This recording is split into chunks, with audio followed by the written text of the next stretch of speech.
In the town of Ashford, everyone thought the billionaire's legacy was settled. They were dead wrong. The funeral had already begun. 200 people gathered in the chapel, watching the mahogany casket being prepared for burial. And the pastor was midway through his eulogy about Charles Whitmore's generous philanthropy and his devotion to family when the doors at the back of the chapel burst open with enough force that the sound echoed off the vaulted ceiling and made everyone turn to see who would be rude enough to interrupt a billionaire's funeral. The man standing in the doorway was wearing the orange vest and work pants of a sanitation worker, had dirt under his fingernails and sweat on his face, like he had run all the way from the garbage route he worked, and he was holding an envelope that he raised above his head while shouting 3 words that would turn the next hour into chaos and would transform Whitmore's carefully orchestrated funeral into the most dramatic will reading anyone in Ashford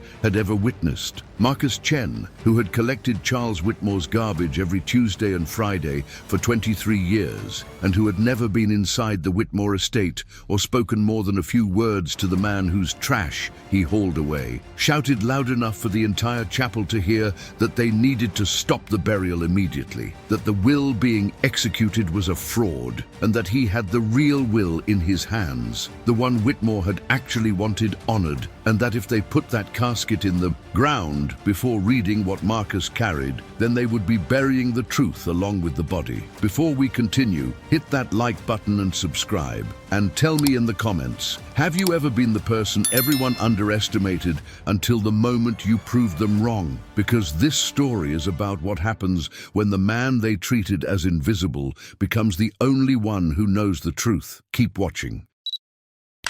Marcus Chen had been a garbage collector in Ashford for 25 years, had started working for the municipal sanitation department when he was 22 years old after dropping out of college because his mother got sick and he needed income immediately rather than the delayed promise of a degree, and he had spent 2.5 decades driving the same routes, lifting the same bins, watching the same neighborhoods wake up on collection mornings while he and his crew moved through streets, collecting what people threw away. It was honest work that paid enough to support his mother until she died and to keep himself housed and fed, but it was also invisible work, the kind of job that made you functionally disappear to the people whose trash you collected, made you part of the infrastructure they relied on but never actually saw as human. The Whitmore estate had been on Marcus's route since he started working for sanitation, a massive property on the edge of town with gates and grounds and a house that looked like something from a movie about old money. And every Tuesday and Friday Marcus would pull up to the service entrance where the household staff left bins that were always immaculately organized, trash separated from recycling, separated from compost, everything bagged and labeled like the Whitmore garbage was somehow more dignified than everyone else's. Marcus had seen Charles Whitmore maybe a dozen times over 23 years, brief glimpses of an old man walking the grounds or sitting on the terrace, and they had never spoken beyond Whitmore, occasionally nodding acknowledgement when Marcus happened to be collecting while Whitmore was outside, a small gesture that was more than most wealthy people offered to their garbage collectors. But 3 months ago, something had changed. Marcus arriving for his regular Friday collection to find Whitmore standing by the service entrance waiting for him, and the old man had waved Marcus over and had asked whether he had a moment to talk, and Marcus had been so surprised that he had just nodded and had followed Whitmore to a bench near the garden where apparently the billionaire wanted to have a conversation with his garbage collector. Whitmore had been 84 years old then, looked frail but mentally sharp, and he had told Marcus something strange, had said that he had been watching Marcus work for over 20 years, had noticed that Marcus was always punctual and always careful with the bins and always courteous to the household staff, and that these qualities suggested character that Whitmore had come to respect. Marcus had not known what to say to this, had mumbled something about just doing his job, and Whitmore had smiled and had said that doing your job well for 20 years when no one was watching was actually remarkable, that most people only performed when they knew they were being evaluated, and that Marcus's consistency suggested integrity that was increasingly rare. The conversation had been brief, maybe 10 minutes, and had ended with Whitmore thanking Marcus for his years of reliable service and saying that he hoped they would have a chance to talk again. And Marcus had returned to his truck, feeling confused about what had just happened and why a billionaire would care about the character of the man who collected his trash. The next Friday, Whitmore had been waiting again, had gestured Marcus over to the same bench, and this time the conversation had lasted longer, Whitmore asking about Marcus's life and his work and whether he had family, and Marcus had found himself talking about his mother, who had died 5 years ago, about the college degree he had never finished, about the satisfaction and the invisibility of being a garbage collector, and Whitmore had listened with an attention that seemed genuine rather than performative. They had fallen into a pattern over the following weeks, Marcus arriving for collection and Whitmore being there to talk for 15 or 20 minutes. Conversations that ranged from mundane observations about weather and seasons to more substantive discussions about work and purpose and what made a life meaningful. Marcus had learned that Whitmore had 3 children who rarely visited, had grandchildren he barely knew, had built a pharmaceutical empire that had made him extraordinarily wealthy, but had also consumed most of his adult life, and that in his 80s he was looking back on his choices and questioning whether the success he had achieved had been worth the relationships he had sacrificed. Whitmore told Marcus that he envied the simplicity of Marcus's work, the clear purpose of collection and disposal, the tangible evidence at the end of each day that something useful had been accomplished. And Marcus had laughed and said that most people did not consider garbage collection enviable, that it was work people looked down on. And Whitmore had responded that people were fools about what mattered, that honest work done well was more valuable than prestigious work done poorly. These Friday conversations had continued for 3 months, Marcus and Whitmore developing an unlikely friendship built on the 15-minute intervals between Marcus's collection schedule and Whitmore's apparent desire for human connection that wasn't transactional or complicated by family dynamics. Whitmore had told Marcus things about his business dealings and his regrets and his frustrations with children, who seemed to value his money more than his company, and Marcus had shared his own observations about the world seen from the perspective of someone who moved through wealthy neighborhoods, collecting what people discarded, and they had discovered that despite their vastly different social positions, they had similar views about character and integrity and what actually mattered in life. Then 2 weeks ago, Whitmore had been waiting with something besides conversation, had handed Marcus an envelope, and had said with unusual seriousness that Marcus needed to keep this safe, that it was important, that if anything happened to Whitmore, then Marcus needed to make sure this envelope reached the right people, even if doing so was difficult or uncomfortable. Marcus had tried to refuse, had said that surely Whitmore had lawyers and family who should handle important documents, but Whitmore had insisted, had said that his lawyers worked for his children and his family couldn't be trusted, and that Marcus was the only person he knew who would do what needed to be done, regardless of pressure or incentive to do otherwise. Marcus had taken the envelope, had asked what it contained, and Whitmore had said it was his real will, the one that reflected his actual wishes, rather than the document his children expected to be executed, and that when Whitmore died, there would be a funeral and a will reading, and his children would think everything was settled, but that Marcus needed to interrupt that process, needed to present the real will before Whitmore was buried, because once he was in the ground, the truth would be buried with him, and his children would inherit based on fraud rather than on his genuine intentions. Marcus had protested that he was not qualified to do this, that he was a garbage collector who had no standing to challenge a billionaire's estate. But Whitmore had been adamant that Marcus was exactly qualified because he had no financial interest in the outcome and no loyalty to anyone except Whitmore himself. Whitmore had made Marcus promise that he would do this,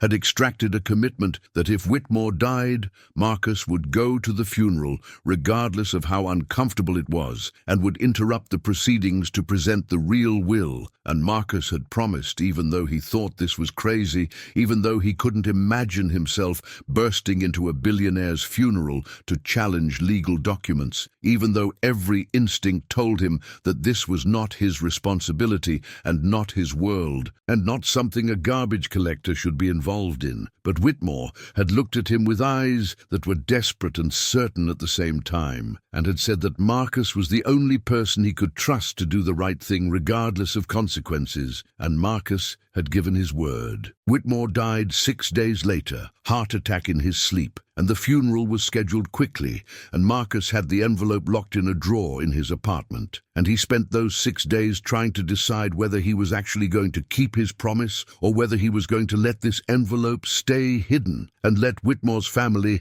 handle the estate the way they expected to. He had looked at the envelope countless times, had been tempted to open it to see what it actually said, but Whitmore had instructed him not to open it, had said that Marcus just needed to deliver it at the funeral and let the lawyers deal with the contents, and Marcus had honored that instruction even though his curiosity was overwhelming. The day of the funeral, Marcus had called in sick to work, had put on the only suit he owned, which was old and didn't fit quite right, and had driven to the chapel where Ashford's elite were gathering to mourn a man most of them had probably only known socially or professionally. Marcus had sat in his truck in the parking lot for 20 minutes, trying to work up the courage to go inside, trying to convince himself that he actually was going to walk into that chapel and interrupt the funeral of a billionaire to deliver an envelope that would probably make everyone there hate him, and he had almost driven away, had almost decided that this was not his responsibility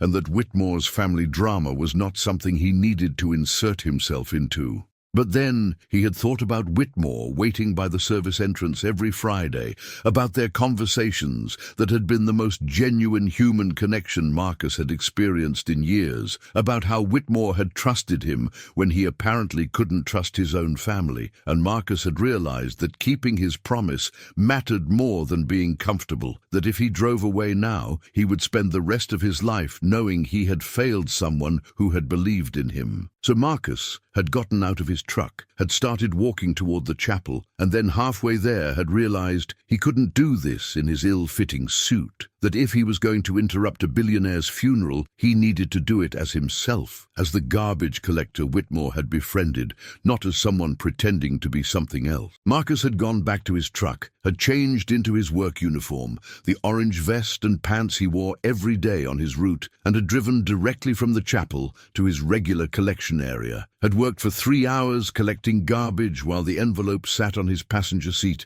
and then, when he checked his phone and saw that the funeral was scheduled to start in 30 minutes, he had abandoned his route and had driven back to the chapel, had arrived just as the service was beginning, and had made the decision that would transform him from invisible sanitation worker to the central figure in Ashford's most dramatic estate dispute. Before the story continues, share in the comments which country you are watching from, because every journey told here begins with someone just like you. And if stories like this speak to you, make sure to subscribe, because each week a new truth rises to the surface, and I want you here for every revelation. The chapel went completely silent after Marcus shouted his announcement, 200 people frozen in their seats, staring at this man in a garbage collector's uniform who had just interrupted the most important funeral Ashford had seen in years, and Marcus felt every eye in the room on him as he stood in the doorway,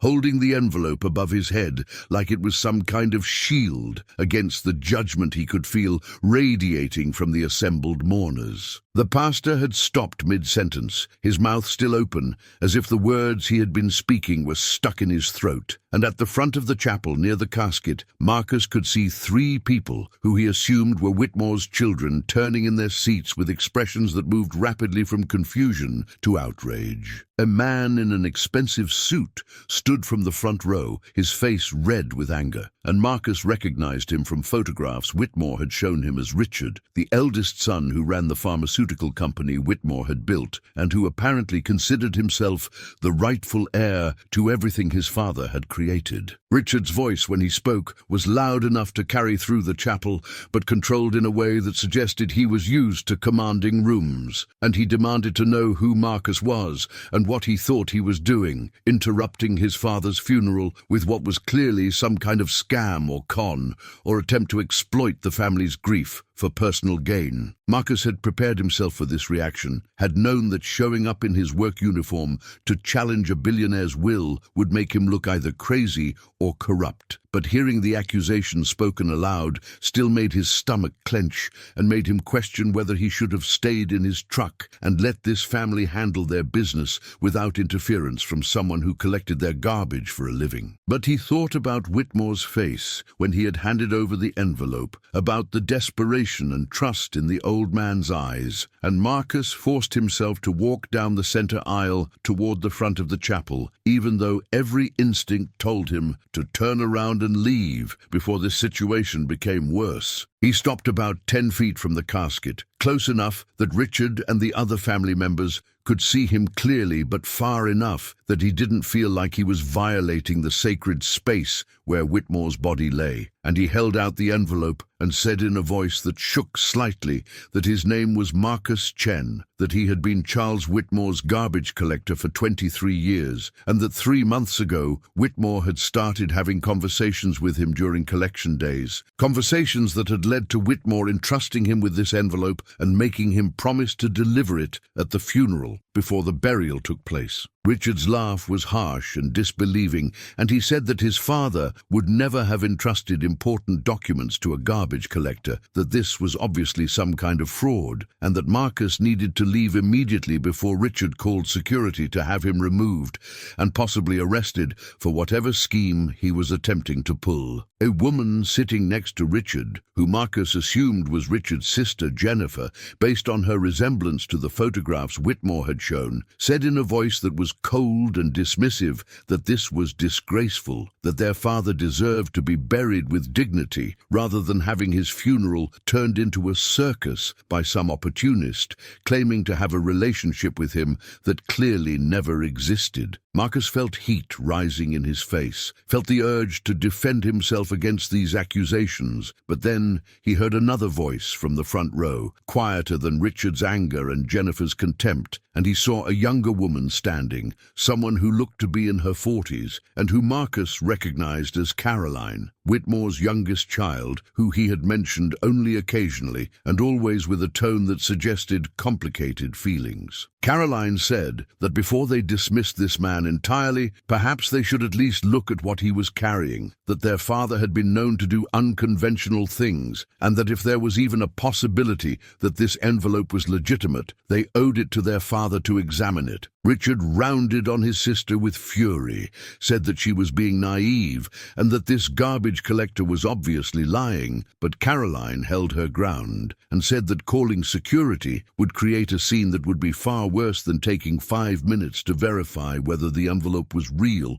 or fake, and that if they had Marcus removed without at least looking at what he carried, they would never know if they had made a mistake. A man sitting in the second row stood and identified himself as Thomas Morrison, Charles Whitmore's estate attorney, and he said that as the lawyer responsible for executing Whitmore's will, he needed to examine any document claiming to be a testamentary instrument, that this was legally required regardless of how unlikely the source seemed, and that he recommended they move this conversation out of the chapel and into the church office, where they could review the envelope's contents privately. The pastor agreed quickly, clearly relieved to have a reason to end this disruption, and suggested that the family and the attorney and Marcus should adjourn to the office while the other mourners waited in the chapel or in the reception hall where refreshments had been prepared. Richard protested that this was a waste of time, that they were delaying his father's burial to accommodate an obvious fraud, but Morrison said firmly that the delay was necessary, that challenges to wills needed to be examined even when they came from unexpected sources, and that refusing to look at the envelope could create legal problems later if it turned out to contain something relevant to the estate. Marcus followed the family and the attorney to the church office, felt completely out of place, walking through hallways with these people in their expensive funeral clothes, while he wore his orange sanitation vest and carried dirt under his fingernails from the morning's collection route. The office was small and formal, leather chairs arranged around a conference table, and Marcus was directed to sit at one end, while Richard and Jennifer and Caroline and Morrison arranged themselves along the sides, and Marcus placed the envelope on the table between them, like he was laying down evidence in a trial he hadn't asked to be part of. Morrison reached for the envelope, examined the seal, and Marcus saw his expression change from professional skepticism to something more serious. And the attorney said quietly that the seal was authentic, that it bore the same stamp Whitmore used on his legal documents, and that whatever was inside this envelope had at minimum been prepared by Whitmore, even if its legal validity remained to be determined. He opened the envelope carefully, pulled out several pages of paper, and began reading with an expression that grew increasingly grave as he moved through the document, and the silence in the office became oppressive as everyone waited for Morrison to finish reviewing what Marcus had delivered. Finally, Morrison looked up and said that what Marcus had brought was indeed a will, properly executed and witnessed and dated just 6 weeks before Whitmore's death, and that if this document was legitimate, it would supersede the will that Morrison had been preparing to execute. The will that Whitmore's children had been expecting would govern the distribution of his substantial estate. Richard demanded to know what the new will said, whether it was substantially different from the existing will, and Morrison's face when he answered suggested that the differences were significant enough to change everything the family had been assuming about their inheritance. Morrison explained that the will in his possession, the one he had been preparing to execute, had been drafted 5 years ago and left Whitmore's estate divided equally among his 3 children, with specific bequests for grandchildren and various charitable organizations, a conventional distribution that reflected the standard approach to large estates where children inherited the bulk of the wealth. But the will Marcus had delivered was different in almost every particular, Morrison said, and it appeared that Whitmore had spent his final months rethinking his legacy and deciding that equal distribution to his children was not what he actually wanted, and that this new will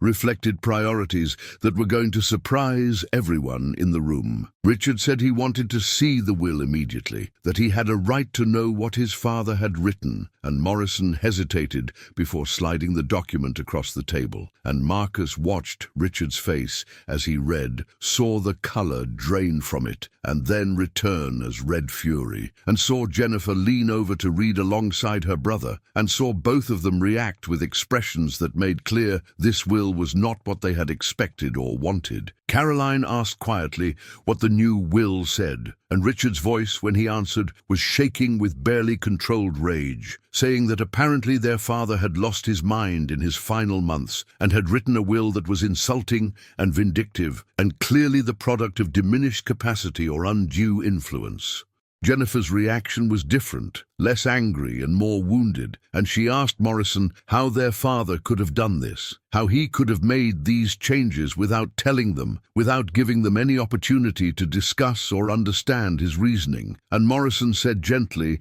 that Whitmore had every right to change his will without consulting his beneficiaries, that testators were not required to explain their decisions to their heirs, and that the fact that the changes were surprising did not make them invalid. Caroline asked again what specifically the new will said, and Richard threw the pages toward her with enough force that they scattered across the table, and he said bitterly that their father had apparently decided that his garbage collector was a better judge of character than his own children were. Marcus felt his stomach drop as he realized that somehow he was implicated in this will, beyond just being the messenger, that Whitmore had done something that involved Marcus directly and that was causing this family's rage to redirect toward him, and he started to say that he hadn't known what the envelope contained, that he had just promised to deliver it. But Richard cut him off and said that Marcus had obviously manipulated a dying old man, had taken advantage of whatever conversations they'd had to influence Whitmore's thinking, and that this will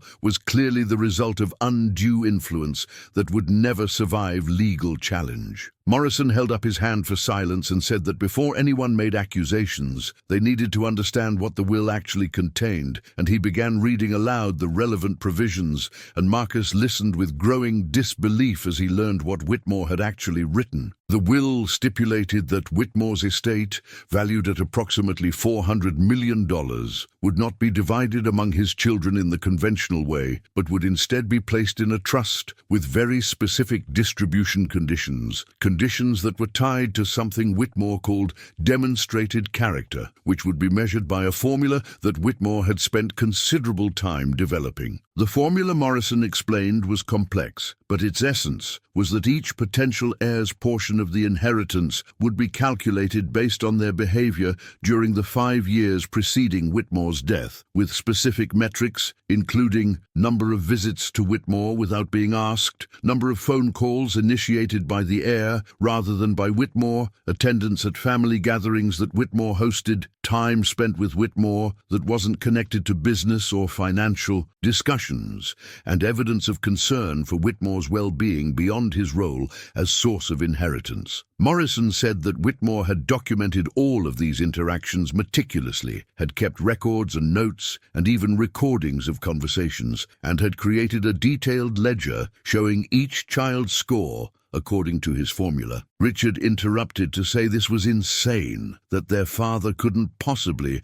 have expected them to document their relationship like it was some kind of business transaction, and Morrison said that actually Whitmore had expected exactly that, had written in his will that he was tired of being valued primarily as a source of money and had wanted to see whether his children would maintain contact with him if they knew that contact was being measured and that their inheritance depended on demonstrating genuine rather than performative affection. But the truly devastating provision of the will, Morrison continued, was the clause about Marcus Chen, the garbage collector who had delivered the document they were now reviewing. Whitmore had written that over 23 years of observing Marcus's work, he had seen more consistent character and integrity than he had seen in his own children during their entire lives, that Marcus's reliability and courtesy and genuine kindness during their final 3 months of conversation had demonstrated what real human decency looked like, and that Whitmore wanted to ensure that Marcus was recognized for these qualities in a way that his children would find impossible to ignore. The will stipulated that Marcus Chen would receive $10 million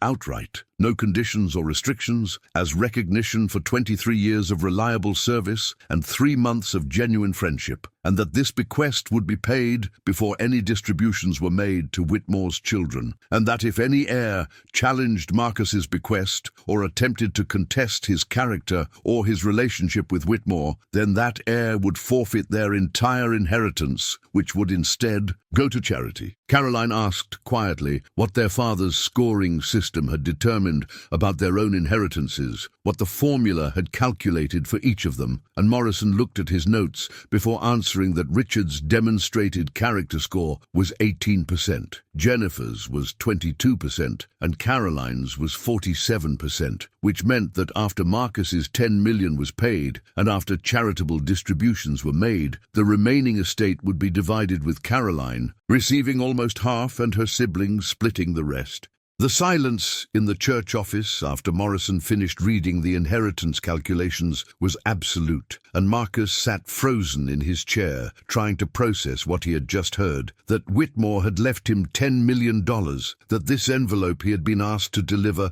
wasn't just about challenging his children's inheritance, but was about making Marcus himself a beneficiary in a way that would fundamentally change his life. He had expected to be a messenger, had thought his role was simply to ensure Whitmore's real wishes were known, but now he understood that he was part of those wishes in a way that made him complicit in this family's devastation, and he felt simultaneously honored that Whitmore had valued their friendship so highly and horrified that accepting the bequest would mean profiting from this family's pain. Richard's reaction was immediate and volcanic, standing so abruptly that his chair fell backward, pointing at Marcus with a shaking hand and saying that this was proof of manipulation, that no rational person would leave $10 million to their garbage collector unless that garbage collector had spent months systematically exploiting and influencing a vulnerable old man. He said that Marcus had clearly identified Whitmore as a target, had manufactured conversations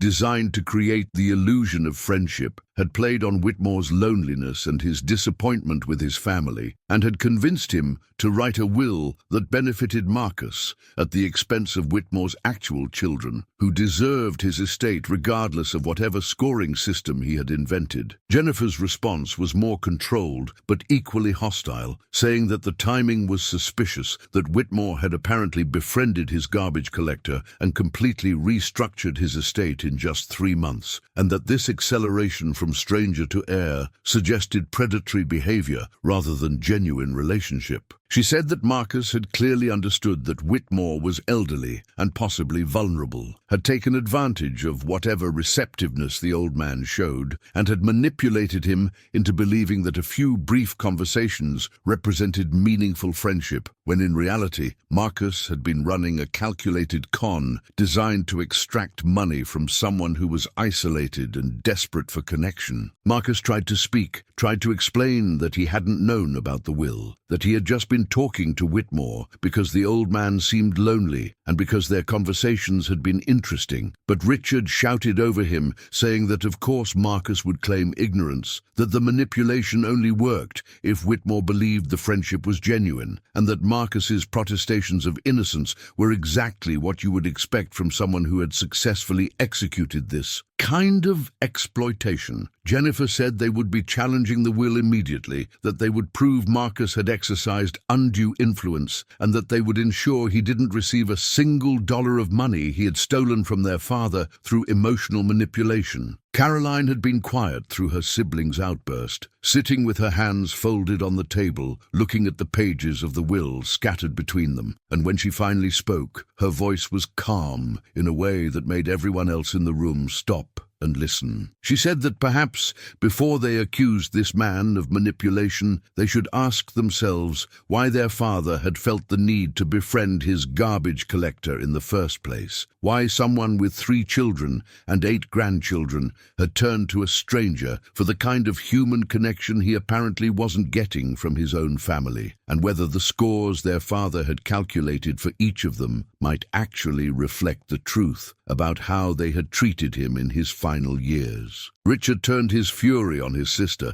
said that she was being naive, and that of course Caroline would defend this garbage collector because she was the one who benefited most from the will besides Marcus, that her 47% score meant she got more than twice what Richard and Jennifer would receive, and that she probably thought the scoring system was fair because she came out ahead. Caroline responded quietly that she wasn't defending anyone, but was simply pointing out that their father had clearly been unhappy with how his children treated him, that the detailed scoring system suggested he had been paying attention to their behavior for years, and that maybe they should focus less on attacking Marcus and more on understanding why their father had been so disappointed in them that he felt compelled to document their failures and to create a will that reflected that disappointment. Morrison interrupted before Richard could respond, said that regardless of how anyone felt about the will's provisions, the document appeared to be legally valid, that it was properly executed and witnessed, and showed no signs of coercion or diminished capacity, and that Whitmore had included extensive explanatory notes that demonstrated clear thinking and specific reasoning for each decision he had made. The attorney said that challenging the will would be expensive and time-consuming and would likely fail, given how carefully Whitmore had documented his intentions, and that the family needed to seriously consider whether legal action was worth the cost and the public attention it would generate when the outcome was uncertain at best. Richard said he didn't care about cost or attention, that his father's legacy was being stolen by a con artist, and that he would spend whatever was necessary to prevent that theft, and Jennifer agreed that they couldn't just accept a will that had obviously been influenced by someone with financial motivation to manipulate their father. But Morrison pointed to a specific clause in the will, read it aloud, the provision stating that any heir who challenged Marcus Chen's bequest or who made accusations of undue influence or misconduct would forfeit their entire inheritance, which would be distributed to charity instead, and that Whitmore had included this clause specifically because he anticipated his children would react exactly as Richard and Jennifer were reacting, would assume that Marcus had manipulated him rather than accepting that their father had made his own choices about who deserved his wealth. This clause created a legal trap that Morrison explained carefully. If Richard and Jennifer challenged the will, they would lose everything, but if they accepted the will, they would receive reduced inheritances, while watching their garbage collector become wealthy beyond anything his profession would normally provide. The attorney said that Caroline could challenge without risking her inheritance because the clause only applied to challenges regarding Marcus's bequest, not challenges to the overall validity of the will, but that Richard and Jennifer were effectively silenced by their father's provision, unable to fight without destroying their own financial interests. Richard's face, when he understood this trap, was a mixture of rage and something that looked like despair, and he said that their father had really hated them, had constructed this will specifically to humiliate them, had wanted them to watch while he gave millions to a stranger, and had made it impossible for them to fight back without losing everything. Jennifer said more quietly that she didn't understand when their father had become so angry with them, when they had failed him so completely that he felt justified in treating them this way. And Caroline said that maybe if they had paid attention during the 5 years he was scoring their behavior, they would know the answer to that question. Morrison asked Marcus if he had anything to say, whether he had been aware of Whitmore's intentions, and Marcus said honestly that he had not known about the bequest, that Whitmore had only asked him to deliver the envelope and had not told him what it contained, and that he was as shocked as anyone to learn he was a beneficiary. Richard said this ignorance was convenient, that of course Marcus would claim he hadn't known, because admitting he had been working toward a $10 million payout would prove manipulation. But Caroline asked Marcus directly whether their father had seemed mentally competent during their conversations, whether he had shown signs of confusion or diminished capacity or vulnerability to influence. Marcus thought about this question carefully before answering, said that Whitmore had seemed completely lucid, that their conversations had ranged over complex topics, and that Whitmore had demonstrated clear memory and logical thinking and sophisticated understanding of his own situation. He said that Whitmore had talked about his disappointment with his children, had explained that he felt like they only contacted him when they needed something, that family gatherings felt performative, that his grandchildren barely knew him, and that he had spent his final years feeling like his primary value to his family was financial rather than personal. Marcus said that he hadn't encouraged these complaints, had actually tried several times to suggest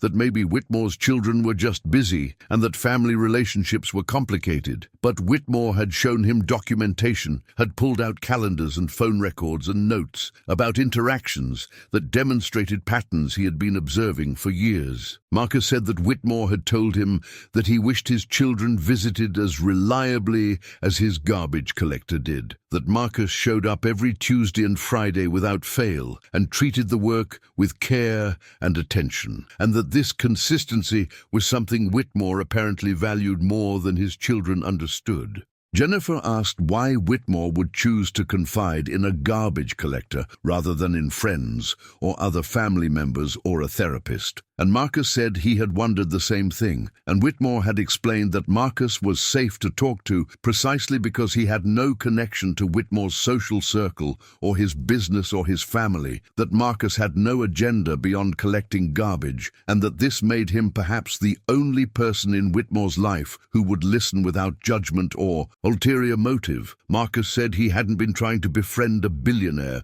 or to position himself for inheritance, that he had just been doing his route, and Whitmore had started conversations, and Marcus had responded like any decent human being would when someone wanted to talk. Morrison asked whether Marcus wanted to accept the bequest, whether he was prepared to take the $10 million,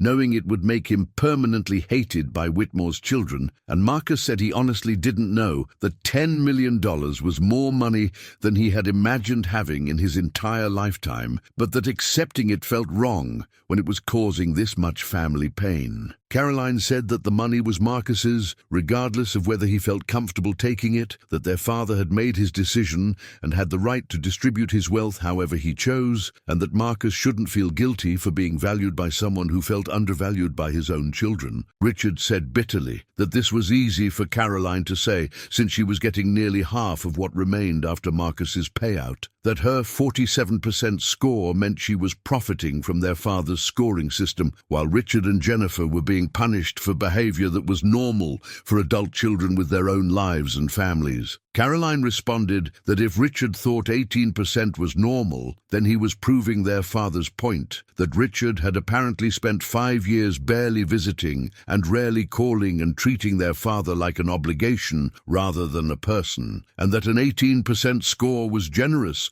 given how little effort Richard had made to maintain actual relationship. The argument between the siblings escalated, years of resentment and competition surfacing as they fought about who had been the better child, who had tried harder with their father, who deserved more or less of the inheritance that was now being calculated by formula rather than distributed equally. Morrison tried to moderate, but the damage was done. Richard and Jennifer united in their hatred of the will and their conviction that Marcus had manipulated their father, and Caroline isolated by her acceptance of their father's judgment and her unwillingness to join in attacking either the will or Marcus. Marcus stood quietly and said that he was going to leave, that he would give Morrison his contact information in case there were legal matters to discuss, but that he didn't think his presence in this family meeting was helping anyone. He said he was sorry that his delivery of the envelope had created this situation, that he had just been trying to keep a promise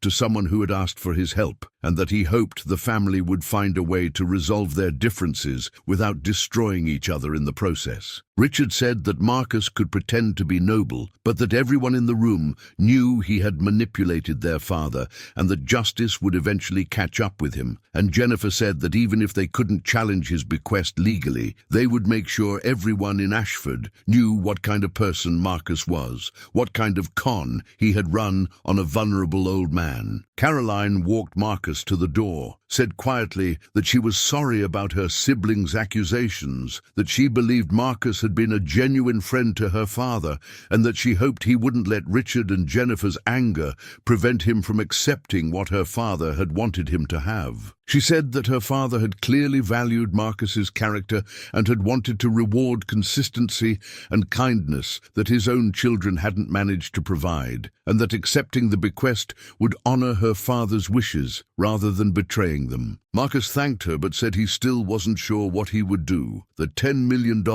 was a staggering amount of money, but that being hated by an entire family and potentially by an entire town was a steep price to pay for wealth he hadn't sought. He left the church office and walked through the chapel where mourners were still waiting, aware of their stares and their whispered conversations about the garbage collector who had interrupted the funeral with some kind of document that had sent the family into private crisis. Marcus got in his truck and sat for a long time thinking about Whitmore and about their Friday morning conversations and about whether accepting $10 million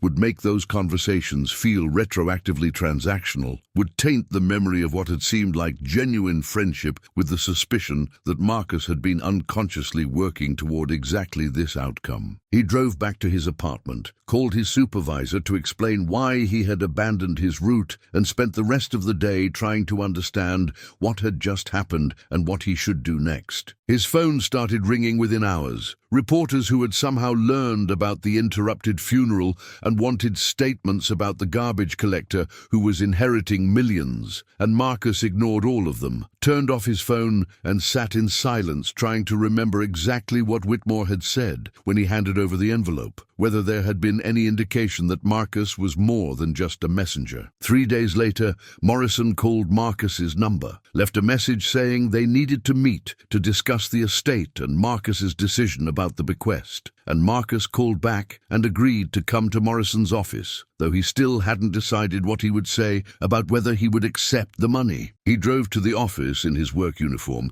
having gone back to his regular route, and found Morrison waiting with more documents and more information about what Whitmore had actually written in his will, details that had not been shared at the funeral because the focus had been on the inheritance formula rather than on the explanatory letters Whitmore had included. Morrison showed Marcus a sealed envelope with his name on it, said that Whitmore had left personal letters for each of his children explaining his decisions, and had also left one for Marcus explaining why he had included him in the will and what he hoped Marcus would do with the money if he chose to accept it. Marcus opened the envelope with shaking hands and read Whitmore's words, and what he found was not manipulation or calculation, but rather genuine affection from someone who had felt invisible to his own family and who had valued being seen and treated with basic human decency by someone who had no reason to perform for him. Whitmore's letter to Marcus was handwritten on personal stationery, dated 2 weeks before his death, and Marcus could see where the old man's hand had shaken slightly while writing, but the words themselves were clear and thoughtful and completely lucid. Whitmore wrote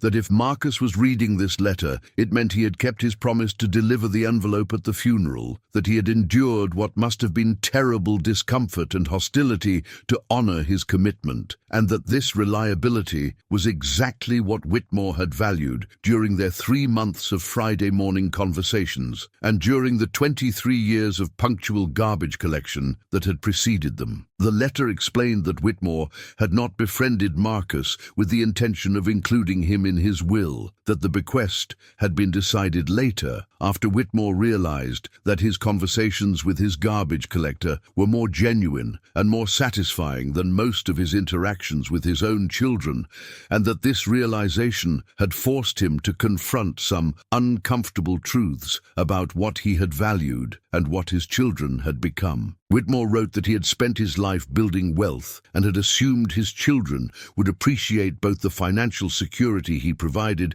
and the example he set about hard work and integrity, but that somewhere along the way, his children had absorbed the wealth without absorbing the values, had learned to expect money without learning to value character. Whitmore explained in the letter that the scoring system he had created wasn't meant to be vindictive, but rather to be honest, to measure objectively what he could feel subjectively, which was that his children's contact with him was performative and minimal and increasingly felt like obligation rather than desire. He wrote that he had kept careful records, not because he was looking for reasons to disinherit his children, but because he wanted to be able to prove to himself that his feelings were accurate, that he wasn't just being paranoid or demanding, and that the pattern of missed visits and forgotten birthdays and conversations cut short because something more important had come up was real and quantifiable rather than imagined. The letter said that Marcus had no idea how rare it was for someone in Whitmore's position to have a conversation that felt genuine, where the person talking to him didn't want something beyond the conversation itself, where there was no agenda about inheritance or business connections or social status, and that these Friday morning talks by the service entrance had been the highlight of Whitmore's weeks because they were honest in ways most of his social interactions never were. Whitmore wrote that Marcus had treated him like a human being rather than like a billionaire, had disagreed with him when they had different opinions, had shared his own perspectives without deferring or trying to say what he thought Whitmore wanted to hear, and that this authenticity was something Whitmore had been desperately missing. But the letter also addressed what Whitmore knew would be Marcus's primary concern, which was whether accepting the $10 million would make their friendship feel transactional, would taint the memory of their conversations with the suspicion that Marcus had been unconsciously angling for exactly this outcome. Whitmore wrote that he had worried about this too, had considered whether leaving Marcus money would retroactively poison what had felt pure, but had ultimately decided that the purity of their friendship was proved by the fact that Marcus had no idea the bequest was coming, had never asked for anything, had never suggested that Whitmore should remember him in his will, and had simply shown up every Friday and talked like a friend rather than like someone who wanted something. Whitmore's letter said that the $10 million was not payment for friendship, but rather was recognition that Marcus's character deserved reward in ways the universe didn't normally provide, that garbage collectors who did their jobs with integrity and who treated people with kindness should not spend their entire lives struggling financially, while people with less character inherited wealth they didn't earn, and that Whitmore wanted to use his money to create at least one instance where the world worked the way it should, where goodness was actually rewarded rather than taken advantage of. He wrote that Marcus should accept the bequest without guilt, should understand it as Whitmore's attempt to correct an injustice, and should use the money in whatever way felt right, without worrying about what Whitmore's children or Ashford's residents or anyone else thought about a garbage collector inheriting millions. The letter ended with a request, Whitmore asking that if Marcus accepted the bequest, he would use some portion of it to help other people who worked invisible jobs and who demonstrated character that went unrecognized, that he would find ways to reward sanitation workers and custodians and service employees who did their work with care and integrity, and that he would create opportunities for people who society overlooked to know that their labor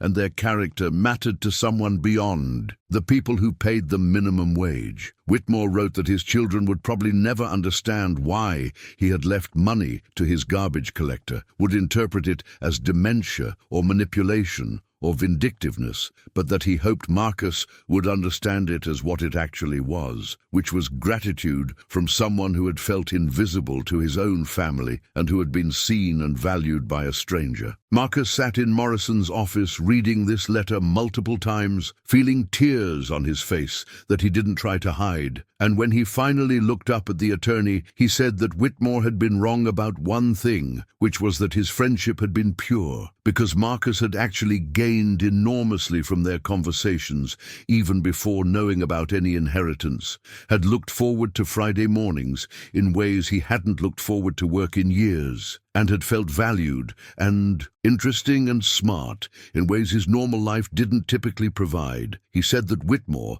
had given him the gift of being taken seriously by someone who had no reason to take him seriously, had treated his opinions and observations as worthy of attention, and that this gift had been worth far more than money, even though Marcus hadn't fully recognized its value until reading this letter. Morrison said gently that Whitmore had clearly understood the value of that mutual recognition, that the letter demonstrated how much the friendship had meant to him too, and that Marcus shouldn't diminish what he had given to Whitmore by focusing only on what Whitmore had given to him. The attorney said that some friendships were transactional and some were genuine, and the difference was whether both people benefited, and that by Morrison's assessment, the Friday morning conversations had clearly benefited both Marcus and Whitmore in ways that had nothing to do with eventual inheritance and everything to do with two people seeing each other as complete humans rather than as their social roles. Marcus asked what would happen if he accepted the bequest, what the actual process would be, and Morrison explained that the $10 million would be paid out as soon as the estate was settled, that there would be tax implications Marcus would need to manage, and that Richard and Jennifer were already making noise about challenging the will, despite the forfeiture clause, though Morrison believed their threats were mostly performative, since following through would cost them everything. He said that Caroline had been silent on the matter, had not challenged the will, and had not joined her siblings in attacking Marcus, and that Morrison interpreted her silence as acceptance of her father's decisions, even if she didn't agree with all of them. Morrison pulled out more documents, showed Marcus the detailed scoring system Whitmore had created, and Marcus saw that it was remarkably comprehensive, tracking phone calls and visits and birthday remembrances and gifts sent and conversations about topics beyond money or business, and that Whitmore had been recording these interactions for the entire 5-year period he had designated in the will. The scores Morrison showed Marcus revealed patterns that were stark. Richard averaging 1 visit every 3 months, and phone calls that lasted an average of 7 minutes. Jennifer visiting slightly more often, but those visits typically coinciding with requests for money or business advice, and Caroline visiting monthly and calling weekly, and asking questions about Whitmore's health and interests that suggested genuine concern rather than obligation. But the scoring system also included a separate category for what Whitmore called mercenary contact, interactions that were clearly motivated by financial interest rather than affection, and Marcus saw that Richard and Jennifer had numerous entries in this category, instances where they had contacted their father specifically to ask for loans or investments or guarantees or help with business deals, and that Whitmore had calculated that roughly 80% of Richard's contact and 70% of Jennifer's contact fell into this mercenary category. Caroline's mercenary contact was less than 10%, and Whitmore had included a note saying that Caroline was the only one of his children who seemed to understand that parents were people rather than banks. Morrison said that Whitmore had been obsessive about this documentation, had apparently spent considerable time and energy tracking every interaction with his children, and that this obsession suggested someone who was deeply hurt but who was also trying to be fair, trying to prove to himself through objective data that his subjective feelings about being undervalued were accurate. The attorney said that many wealthy parents struggled with wondering whether their children loved them or loved their money, and that Whitmore had tried to answer that question through measurement, and that the answer he had arrived at was clearly devastating enough that he had felt justified in creating a will that reflected his disappointment. Marcus asked whether Morrison thought the will was fair, whether Whitmore's children deserved to have their inheritances calculated by formula, and Morrison said that fairness was complicated, that from one perspective, the children were being punished for behavior that was normal for busy adults with their own families and careers, but that from another perspective, they were simply receiving inheritance proportional to the relationship they had maintained, and that proportional distribution was arguably more fair than equal distribution that ignored actual behavior. He said that what made Whitmore's will unusual was not the concept of rewarding children based on their conduct, but rather the explicitness of the measurement, the way Whitmore had converted subjective disappointment into objective scores. But Morrison also showed Marcus another section of the will, provisions that had not been discussed at the funeral because the focus had been on the inheritance formula and Marcus's bequest. And these provisions revealed that Whitmore had included escape clauses for his children, opportunities for them to increase their inheritance after his death through specific actions that demonstrated genuine change. The will stipulated that each child could earn additional percentage points by completing what Whitmore called character demonstrations, specific acts of service or sacrifice that would prove they had learned from their father's disappointment and had committed to becoming better people. The character demonstrations Whitmore outlined were detailed and demanding, requiring his children to volunteer at senior centers for a minimum of 100 hours over 2 years, to establish relationships with elderly people who had been abandoned by their families, to contribute both time and money to organizations supporting isolated seniors, and to submit written reflections about what they learned from these experiences, about loneliness and family obligation, and the difference between performative and genuine care. Morrison said that completing all of the character demonstrations could increase an heir's inheritance by up to 20 percentage points, which meant that theoretically Richard could move from 18% to 38% if he completed everything his father had outlined. Marcus asked whether anyone was actually pursuing these character demonstrations, whether Richard or Jennifer or Caroline had committed to the volunteer work and the written reflections, and Morrison said that Caroline had already started, had enrolled in the volunteer program, and had been visiting an elderly woman with dementia twice a week, but that Richard and Jennifer had dismissed the character demonstrations as one final manipulation by their father, one final attempt to control their behavior from beyond the grave, and that they had no intention of jumping through hoops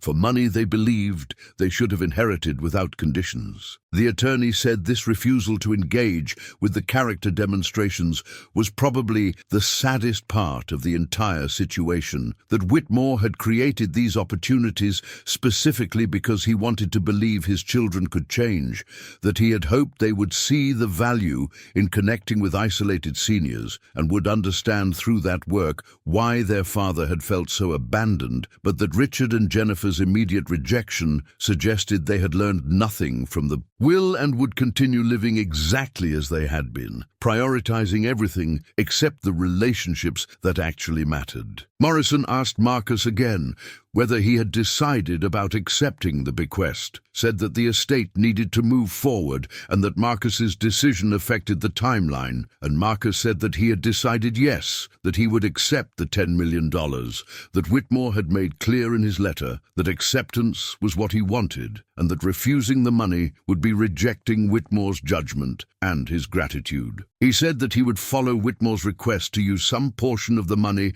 to help other people in invisible jobs, that he would think carefully about how to do that in ways that actually mattered, and that he hoped eventually Richard and Jennifer would understand that their father's will had been about love rather than punishment, even if it felt like punishment right now. Morrison said he would begin the transfer process, that Marcus should expect the money to be available within 6 months after all estate matters were settled, and that Marcus should start thinking about tax planning and financial management because $10 million required professional guidance to handle properly. The attorney said he could recommend advisors who specialized in helping people who came into sudden wealth, people who understood both the opportunities and the dangers of going from working class to wealthy overnight. And Marcus said he would appreciate those recommendations because he had no idea how to manage money on this scale and didn't want to waste Whitmore's gift through ignorance or poor decisions. As Marcus was preparing to leave Morrison's office, the attorney mentioned one more thing, that there was a video Whitmore had recorded to be played at the will reading that had been delayed by the funeral interruption, and that Morrison had the video available if Marcus wanted to see what Whitmore had said to his family. Marcus said he did want to see it, and Morrison set up a laptop and played the recording, and Marcus watched Whitmore sitting in what looked like his study, looking directly at the camera with an expression that was serious but not unkind, and speaking to his children about the will he had created and why he had created it the way he had. Whitmore's recorded message was 20 minutes long, and he addressed each of his children by name, spoke to their specific failures and their specific strengths, and explained with painful clarity why he had scored them the way he had scored them. He told Richard that 18% was actually generous, given how rarely Richard had visited and how transactional those visits had been, that Whitmore understood Richard was busy building a career, but that being busy was a choice, and that Richard had chosen to prioritize professional success over relationship with his father, and that this choice had consequences that the will now reflected. He told Jennifer that her 22% score was based on contact that felt performative, that she visited when it was convenient and left when something more important emerged, and that Whitmore had felt like an obligation she checked off her list, rather than a person she actually wanted to spend time with. But when Whitmore addressed Caroline, his tone softened, and he said that 47% was not a perfect score, that even Caroline had sometimes prioritized other things over visiting her father, but that her contact felt genuine in ways her siblings' contact did not, that she asked questions and listened to answers and seemed to care about him as a person rather than just as her father, and that this authenticity was what the scoring system had attempted to measure. Whitmore said that he hoped Caroline would continue to be different from her siblings, would continue to value people over convenience, and would teach her own children that family required presence and attention, and that wealth couldn't substitute for actual relationship. The video ended with Whitmore addressing Marcus directly, and Marcus felt his throat tighten as he heard the old man say his name and saw him smile slightly in a way that looked both sad and affectionate. Whitmore said that if Marcus was seeing this video, it meant he had kept his promise to deliver the envelope, had endured whatever hostility that promise required, and had demonstrated once again the reliability that Whitmore had valued for 23 years. He thanked Marcus for the Friday morning conversations, said they had been the best part of his final months, and said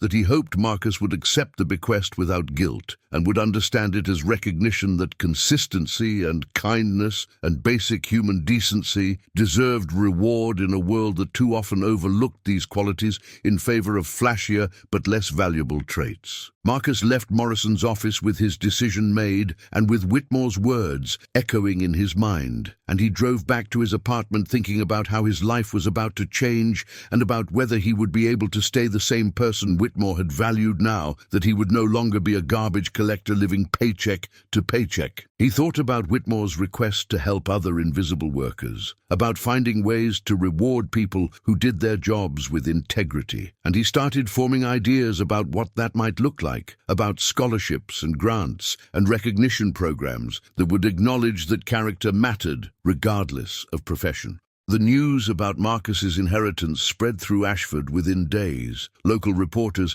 picking up the story about the garbage collector who had interrupted a billionaire's funeral and had walked away with $10 million. And the coverage was predictably divided between people who saw it as heartwarming evidence that goodness could be rewarded and people who saw it as suspicious evidence that Marcus had manipulated a vulnerable old man. The local newspaper ran a feature story with interviews from Whitmore's neighbors and business associates, and the responses Marcus read ranged from admiration for Whitmore's unconventional choice to outrage that his children were being shortchanged in favor of someone who collected trash for a living. Richard and Jennifer gave statements to the press saying that they were devastated by their father's decision, that they believed he had not been in his right mind during his final months, and that they were exploring all legal options to ensure their father's true wishes were honored, rather than the manipulated version that had emerged through the influence of someone who had taken advantage of his isolation and loneliness. They described Marcus as calculating and predatory, said that no normal person would leave $10 million to their garbage collector unless that garbage collector had spent months systematically exploiting them, and they called on the community to recognize that what looked like a feel-good story about rewarding kindness was actually a cautionary tale about elder abuse. Caroline did not give any statements to the press, refused to comment when reporters contacted her, and Marcus learned from Morrison that she had told her siblings she would not participate in their public campaign against either Marcus or their father's will. Morrison said that Caroline's refusal to join the attacks had created a permanent rift with Richard and Jennifer, that they considered her silence to be betrayal, and that the Whitmore family was now essentially fractured into two camps, Caroline accepting their father's judgment and her siblings rejecting it with increasing bitterness. Marcus continued working his sanitation route while the estate was being settled, showed up every Tuesday and Friday at 5 in the morning to drive the same streets and collect the same bins, and he found that the familiar routine helped him process what was happening in ways that sitting at home thinking about $10 million would not have. His co-workers knew about the inheritance, had seen the news coverage, and their reactions ranged from genuine happiness for him to obvious resentment that he was somehow getting rich while they continued working for wages that barely covered rent. And Marcus tried to navigate these dynamics by staying humble and by treating the money as something that hadn't quite happened yet, even though the legal process was moving forward. But the inheritance had made him a public figure in ways he hadn't anticipated, people recognizing him when he worked his route, some of them congratulating him and some of them making comments about how certain people got lucky while others had to work for a living. And Marcus realized that accepting Whitmore's bequest meant accepting permanent change in how people saw him and treated him. He was no longer just Marcus the garbage collector, but had become Marcus the garbage collector who inherited millions. And this new identity carried assumptions and resentments and expectations emotions that he was still learning to navigate. 3 months after the funeral, Marcus received a letter forwarded through Morrison's office, and when he opened it, he found pages covered in elegant handwriting that he recognized from the signature as coming from Caroline. She wrote that she wanted to apologize for her siblings' behavior, that their public attacks on Marcus were disgraceful and were proving exactly what their father had tried to teach them through the will, which was that their first instinct when confronted with something they didn't like was to attack and blame rather than to reflect and learn. Caroline said that she had tried to convince Richard and Jennifer to engage with the character demonstrations their father had outlined, had explained that earning back portions of their inheritance through volunteer work was an opportunity to honor their father's values, even if they disagreed with his methods, but that her siblings had been so consumed by anger that they couldn't see any path forward except legal challenge and public accusation. Caroline's letter said that she had been volunteering at a senior center as her father's will had outlined, that she had been visiting an elderly woman named Dorothy who had dementia and whose own children lived across the country and visited perhaps once a year, and that through this work Caroline had come to understand what her father must have felt during his final years, the particular loneliness of being surrounded by comfort and wealth, but fundamentally alone in ways that mattered. She wrote that Dorothy would sometimes mistake Caroline for her daughter, would talk about memories from decades ago with clarity she couldn't apply to events from yesterday, and that Caroline had learned that presence mattered more than almost anything else, that showing up consistently was the gift lonely people needed most, and that everything else was secondary to the simple fact of not being abandoned. The letter said that Caroline now understood why her father had valued Marcus's reliability, why 23 years of Tuesday and Friday collections had meant something to someone who watched his own children's visits become increasingly sporadic, and that her father's bequest to Marcus was not about the money, but about acknowledging that Marcus had provided consistency when Whitmore's own family had not. Caroline wrote that she hoped Marcus would accept the inheritance without feeling guilty, that her father's disappointment in his children was earned through their behavior, not manufactured through Marcus's manipulation, and that if anyone should feel guilty, it was Richard and Jennifer and herself for taking their father's presence for granted when they should have been cherishing it. Caroline's letter ended with a request asking if Marcus would be willing to meet with her sometime, not about the inheritance or the will, but simply to talk about her father, to share stories about the Friday morning conversations she had never witnessed, and to help her understand the man her father had been during his final months when his children weren't paying attention. She wrote that she had memories of her father from childhood and from his healthier years, but that she had missed his final chapter, had not been present for the loneliness and disappointment that had shaped his decision to befriend his garbage collector, and that she wanted to understand what she had failed to see while it was happening. Marcus wrote back saying he would be happy to meet with Caroline, that he had appreciated her silence during her siblings' attacks and her willingness to consider that their father might have been right about his assessment of his children, and that he had stories about Whitmore that he thought she would value hearing. They arranged to meet at a coffee shop in neutral territory, and when Caroline arrived, Marcus saw that she looked exhausted in ways that suggested the past few months had been as difficult for her as they had been for him, and she thanked him for agreeing to meet with her when her siblings were making his life miserable through their public campaign. They talked for 2 hours, Marcus sharing details about his conversations with Whitmore, about the topics they had discussed and the observations Whitmore had made, and the loneliness he had expressed about feeling disconnected from his children. Caroline listened, with tears streaming down her face, absorbing information about her father's final months that she had not been present for, and she said that hearing these stories made her realize how much she had missed, how many opportunities she had let pass, how many Friday mornings she could have spent with her father if she had just prioritized him instead of treating him as someone who would always be there later when she had more time. Marcus told her about Whitmore's detailed scoring system, about how the old man had tracked every interaction with his children, not out of vindictiveness, but out of a need to prove to himself that his feelings were accurate, that he wasn't being paranoid or demanding when he felt like his his children were avoiding him. Caroline said that knowing her father had been keeping score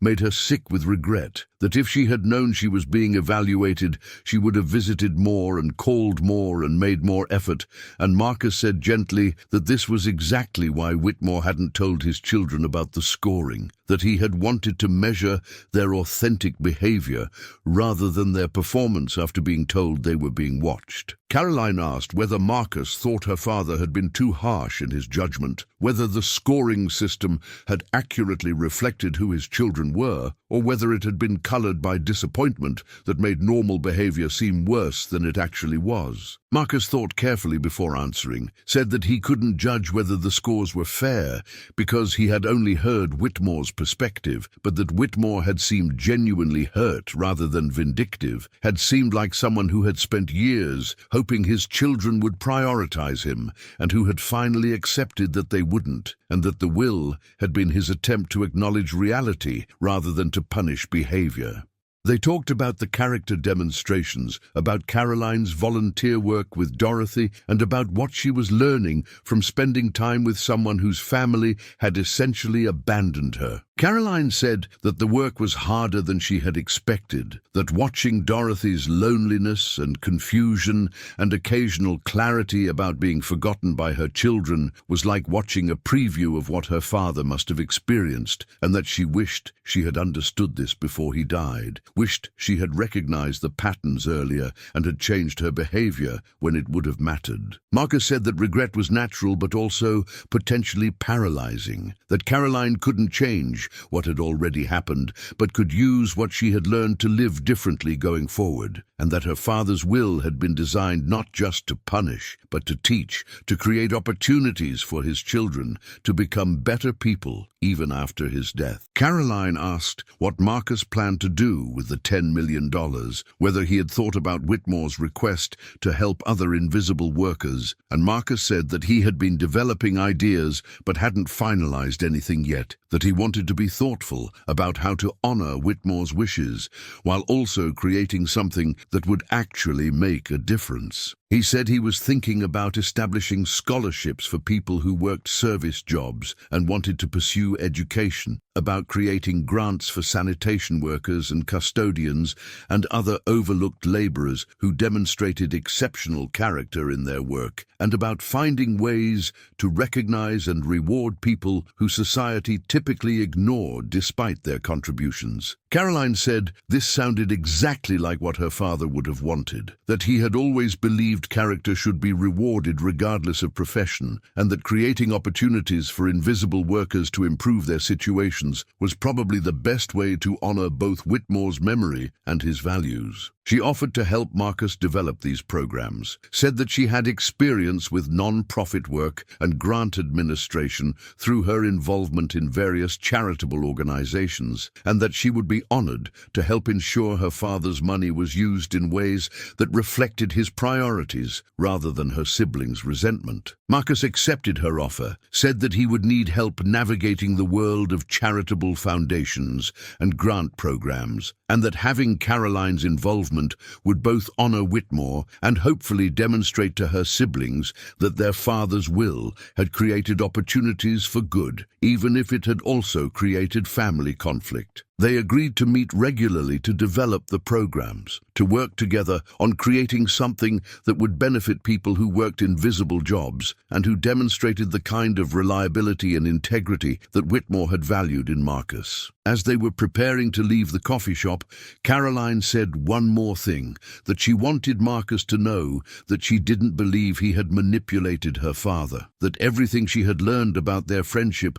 suggested it had been genuine on both sides, and that Marcus should not let her siblings' accusations make him doubt the authenticity of what he had shared with Whitmore. She said that her father had been lonely and had found connection with someone who treated him like a person rather than like a bank account, and that this connection had been valuable enough to Whitmore that he had wanted to acknowledge it through his will, and that Marcus should accept that acknowledgement with pride rather than guilt. Marcus thanked her for saying this, said that the accusations from Richard and Jennifer had made him question whether his Friday morning conversations had been as innocent as he remembered, whether he had unconsciously been positioning himself for some kind of reward, even though he hadn't known about the will. Caroline said that questioning yourself was a sign of integrity, that people who actually manipulated others didn't worry about whether their behavior had been appropriate, and that Marcus's concern about authenticity proved that his friendship with Whitmore had been real rather than calculated. They left the coffee shop with a plan to meet the following week to start working on the scholarship and grant programs, and Marcus drove back to his apartment feeling like he had found an ally in someone he had expected to hate him, feeling like maybe Whitmore's will had done what it was supposed to do, which was to reveal truth and create consequences and ultimately transform at least one person who had been willing to listen and learn rather than just attacking and blaming. 5 years after Marcus interrupted Charles Whitmore's funeral, the foundation he had established with a portion of his inheritance had become one of the most respected charitable organizations in the region, providing scholarships and grants to sanitation workers and custodians and service employees who demonstrated exceptional character in their work, and creating recognition programs that acknowledged contributions from people whose labor was typically invisible. The foundation bore Whitmore's name, the Charles Whitmore Character Initiative, and its mission statement quoted from the letter Whitmore had left Marcus. Words about how integrity deserved reward regardless of profession, and how society's most reliable people were often its most overlooked. Marcus had kept working as a garbage collector for 2 years after receiving the inheritance, had continued his Tuesday and Friday routes because the work still felt important and because leaving immediately would have suggested that money had changed who he was. But eventually he had transitioned to managing the foundation full-time, dedicating himself to identifying and supporting people who reminded him of the person Whitmore had valued enough to befriend. Caroline had been instrumental in developing the foundation's programs, had used her non-profit experience to create application processes and evaluation criteria, and had served on the board alongside Marcus and several other people who understood what it meant to work in visible jobs that required reliability without recognition. The Foundation's annual gala had become a significant event in Ashford, bringing together recipients of grants and scholarships along with donors and supporters, and Marcus used these gatherings to tell stories about people who worked jobs society dismissed but who demonstrated character that society should celebrate. He would talk about sanitation workers who worked double shifts to support sick family members, about custodians who went beyond their job descriptions to help the people whose buildings they cleaned, about service employees who treated every interaction with kindness, even when that kindness was rarely returned, and he would explain that these were the people Whitmore had wanted honored, people whose daily choices reflected values that money couldn't buy. Richard and Jennifer had never accepted the foundation or its mission, had continued to view Marcus's inheritance as theft that had been legitimized through legal technicalities, and they had spent years avoiding any connection to the charitable work that bore their father's name. Richard's challenge to the will had failed as Morrison had predicted, the court finding that Whitmore had been completely competent and that his scoring system, while unusual, was legally permissible and reflected genuine reasoning rather than impaired judgment. Richard and Jennifer had received their reduced inheritances, calculated by the formula Whitmore had created, and both had moved away from Ashford, had relocated to cities where they didn't have to encounter reminders of their father's disappointment or face questions about why their garbage collector had inherited more than they had. But Caroline had stayed, had completed all of the character demonstrations her father had outlined, had earned the additional percentage points that took her inheritance from 47% to the maximum 67% possible through the post-death provisions Whitmore had created. She had continued volunteering at the senior center long after the required hours were complete, had maintained her relationship with Dorothy until the elderly woman's death 3 years ago, and had found in that work a calling she hadn't known she was looking for, eventually training to become a professional advocate for isolated seniors and dedicated allocating significant portions of her inheritance to programs supporting elderly people whose families had abandoned them. Marcus and Caroline had developed a friendship built on shared understanding of what Whitmore had been trying to teach, and they worked together on the foundation and on related projects, supporting both invisible workers and forgotten seniors, and they would occasionally talk about whether Whitmore would have been pleased with what his will had created, whether the family destruction and the public conflict had been worth the charitable work that had emerged from his unconventional distribution of wealth. Caroline said she believed her father would have been satisfied that at least one of his children had learned what he was trying to teach, that the foundation was helping hundreds of people whose character deserved recognition, and that Richard and Jennifer's continued bitterness proved they still didn't understand what their father had valued, or what they had lost through their years of minimal effort. The foundation held a special event 5 years after Whitmore's death, marking the anniversary by bringing together everyone who had received grants or scholarships, and Marcus stood before an audience of people whose lives had been changed by money that Whitmore had designated for exactly this purpose, and he talked about the Friday morning conversations that had led to all of this, about the billionaire who had befriended his garbage collector because that garbage collector had shown up reliably for 23 years and had treated him like a human being rather than like a source of wealth. He told them about Whitmore's scoring system and his disappointment in his children and his belief that character mattered more than status, and he said that every person in this room represented Whitmore's vision of what the world should reward, people who did their jobs with integrity and who demonstrated kindness without expecting recognition. Marcus talked about the letter Whitmore had left him, about the request to help other invisible workers,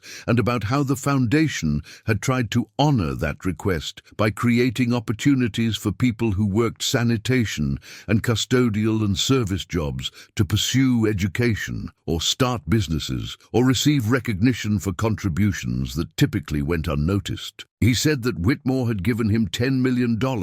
not because Marcus was special, but because Marcus had been consistent, had shown up every Tuesday and Friday for over 2 decades, and had done his work with care, and that this consistency was something everyone in the room was capable of, something that deserved to be valued and rewarded when it appeared. Caroline spoke after Marcus, talked about her father's final years and about the loneliness he had experienced despite his wealth, and about how the foundation was helping not just invisible workers, but also isolated seniors who needed the kind of reliable presence that her father had found in Marcus's garbage collection schedule. She said that her father's will had taught her that presence was the currency of love, that showing up mattered more than sending money or making phone calls or any other substitute for actual physical proximity, and that she had learned this lesson too late to apply it to her father, but had tried to apply it to Dorothy and to other seniors she worked with, and that this work had given her life meaning it had lacked when she was just going through motions of family obligation without understanding what family actually required. Marcus introduced several scholarship recipients, people who had been working service jobs while dreaming of different careers, and who had received funding through the foundation to pursue education that would have been otherwise impossible. There was a custodian who had become a teacher, a sanitation worker who had become a nurse, a housekeeper who had started a small business, and each of them talked about how the foundation had changed their trajectories, had taken them from invisible work to recognized careers, and had demonstrated that someone valued their character enough to invest in their potential. Marcus listened to these stories with satisfaction that felt deeper than anything his years of garbage collection had provided, understanding that Whitmore's gift had created ripples that would extend far beyond Marcus's own life, that hundreds of people would have opportunities because one lonely billionaire had befriended his garbage collector and had decided that friendship was worth $10 million. The event ended with Marcus unveiling a portrait of Whitmore that would hang in the foundation's office, and he looked at the painting of the old man who had waited by the service entrance every Friday morning for 3 months, and he thought about those conversations that had seemed so casual at the time, but that had led to everything that had followed, and he felt gratitude that cut through any remaining discomfort about accepting the inheritance. Whitmore had been right that Marcus shouldn't feel guilty about being rewarded for character, that the world rarely rewarded the right things, and that when it did, those rewards should be accepted with appreciation rather than apologized for. After the event, Caroline and Marcus walked together to the parking lot, talked about the foundation's plans for the coming year, and about new programs they wanted to develop, and Caroline said something that made Marcus stop walking and turn to look at her. She said that she had been thinking about Richard and Jennifer, about how they had spent 5 years being angry about an inheritance that had actually been generous, given how little effort they had made to maintain relationship with their father, and about how their anger had prevented them from learning anything or growing in any way, and that this seemed like the real tragedy of Whitmore's will, not that it had punished his children, but that some of his children had refused to understand why. They were being punished. Marcus said that he still occasionally wondered whether Whitmore had been too harsh, whether the scoring system had been fair, or whether disappointment had colored his judgment, and Caroline said that she had wondered the same thing, but had ultimately decided it didn't matter whether the exact percentages were perfectly calibrated, that what mattered was that their father had been hurt by his children's behavior and had tried to teach them something through his will, and that Caroline had learned the lesson while Richard and Jennifer had not, and that this difference was more about their choices than about their father's harshness. They stood in the parking lot as the sun set over Ashford, and Marcus thought about the envelope Whitmore had given him, about the promise he had made to interrupt the funeral, about walking into that chapel in his orange sanitation vest and shouting for them to stop the burial, and about how that moment had led to everything that had followed. He thought about Whitmore's face during their Friday morning conversations, about the loneliness that had been visible even when the old man was smiling, and about how grateful Marcus was that he had been the kind of person who showed up reliably for 23 years, and who had treated those conversations as valuable rather than as interruptions to his work schedule. Caroline asked if Marcus ever regretted accepting the inheritance, if he ever wished he had just delivered the envelope and walked away from the $10 million and the public scrutiny and the responsibility of managing wealth he had never asked for. Marcus thought about this question seriously before answering, said that some days were harder than others, that being known as the garbage collector who inherited millions had changed how people saw him in ways that weren't always comfortable, but that ultimately he didn't regret it because the foundation was doing genuine good, was helping people whose character deserved recognition, and was honoring Whitmore's values in ways that felt meaningful. He said that the best proof he had made the right decision was standing right here, was the foundation office behind them where Whitmore's portrait now hung, was the programs they had developed together, was the people whose lives had been changed by scholarships and grants, and was the lesson that Caroline had learned about presence and love and about showing up for the people who mattered. Marcus said that Whitmore had given him more than money, had given him purpose, and had trusted him with a mission that had turned out to be exactly what Marcus needed, even though he hadn't known it at the time, and that this trust was the real inheritance, more valuable than the $10 million,